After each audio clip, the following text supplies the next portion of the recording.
Hello mga kapatid! Welcome back to my YouTube channel, KL Concepcion. Amiga-miga love shoutout sa inyong lahat. Mga kapatid, mag-unboxing na naman tayo ng binili ni Baba. Kasi nag-diet siya.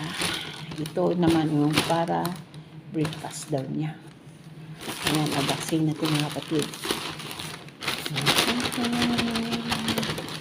Tugtog. Yan, box na natin, tignan na natin, suriin na natin kung anong laman. Oh, wow.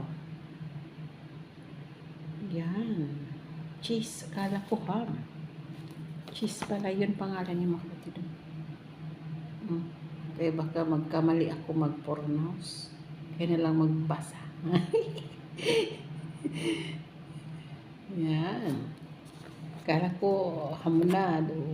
Akala ko ham. Cheese pala yan. Oh, yan ang pangalan mga kapatid. Pakita natin. Parang kayo na magbasa kapatid. Eh, baka mali ako pag pronunciation. Yan. Pangalawa. Oh, iba na naman. Oh. Akala ko, ano ito? Ham. Iba naman ang pangalan mga kapatid. Goat cheese daw mga kapatid. Holland.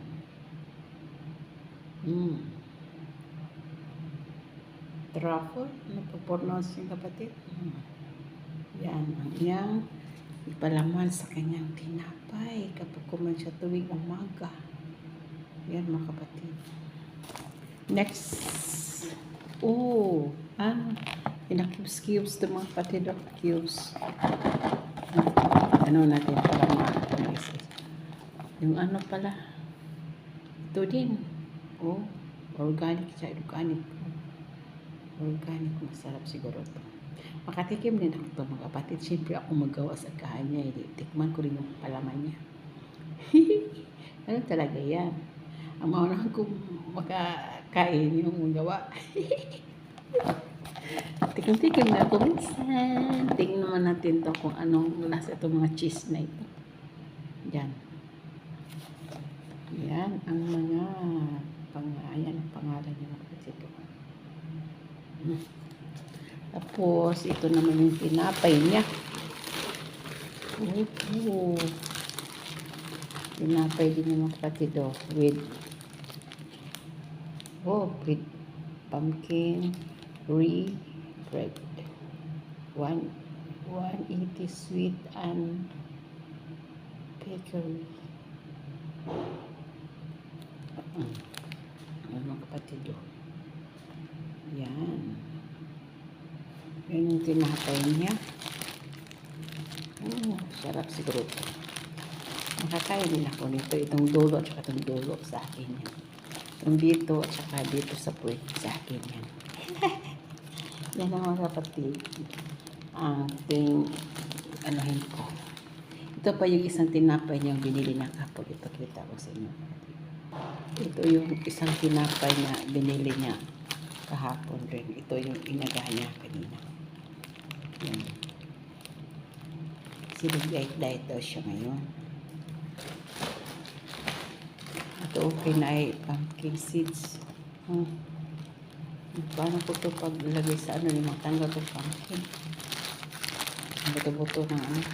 Yan naman kapatid. Ano pa ito? Hala, ano pa ito? Mayroon pang sobra siguro ito. Yan. Cheddar. Mild cheddar cheese. Siguro sobra to ba? Na-melt na siya mga kapatid. Kasi mainit dito ngayon. Okay mga kapatid. Ibalik na natin mga kapatid. Yan. Ang una nakalagay tinapay. Sunod ito. Yan. Sunod naman ito.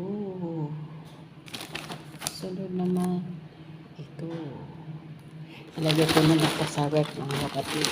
I-ref ko na ito. Yung mga palaman. Okay mga kapatid. Thank you for watching and God bless always. Bye!